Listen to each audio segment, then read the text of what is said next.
ደጅሽን የረገጠውን የሲኦልን እሳት አላሳየውም ብሎ ጌታችን መድኃኒታችን ኢየሱስ ክርስቶስ ቃል ኪዳን የገባባት ምስጢራዊ ገዳም ኪዳነ ምሕረት በስውር የምታጠምቅባት አባታችን አቡነ ተክለ ሃይማኖት የመረጧት ያደሩባት የነበረ ቦታ ያልተገለጡ 17 ስውር ጽላት ያሉባት ከስውር ዋሻ ውስጥ የዕጣን መዓዛ የማህሌት ድምጽ የሚሰማባት የበረከት ገዳም እዚሁ ኢትዮጵያ ውስጥ ይገኛል።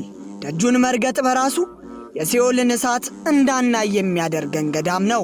ኢትዮጵያ ሀገራችንን የቅዱሳን መናኸሪያ ናት ስንል ብዙዎች አይዋጥላቸውም።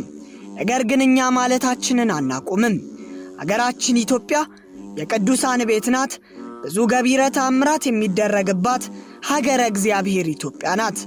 ብዙዎች ቅዱሳን ለጸሎት እዚህ ቅዱስ ስፍራ የሚያስደንቅ ከዋሻው ግርጌ የፈለቀው ጸበል ብዙዎችን ከጨጓራ፣ ከኩላሊት፣ ከአስም፣ ከሳይነስ፣ ከልብ ህመም፣ ከካንሰር እያዳነ ነውና እንሂድና የበረከቱ ተቋዳሽ እንሁን። በጸበሉ የማይርድ አጋንንት የለም። በተለይ ሰዎች መተት ያሰሩባቸው ሰዎች በዚህ ጸበል ተፈውሰዋል። ወደ ገዳሙ ሲሄዱ አባቶችን አግኝተው ጭንቀቶን ሳያዋዩ ንስሐ ሳይገቡ አይመለሱም። ከዋሻው የሚወጣ የሚያስደንቅ የዕጣን መዓዛ ሽታ የገዳሙ ልዩ ገጸ በረከት ነው።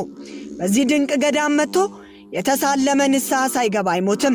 ለሕይወት መዝገብ ያልጻፍኩትን መንግሥቴን የማላወርሰውን ይህንን ገዳም አላስረግጠውም ብሎ ጌታችን ለቅድስት ኪዳነ ምሕረት ቃል ኪዳን ገብቶላታል። አቡነ ተክለ ሃይማኖትም ምድሪቱን መተት፣ ድግምት፣ ሟርት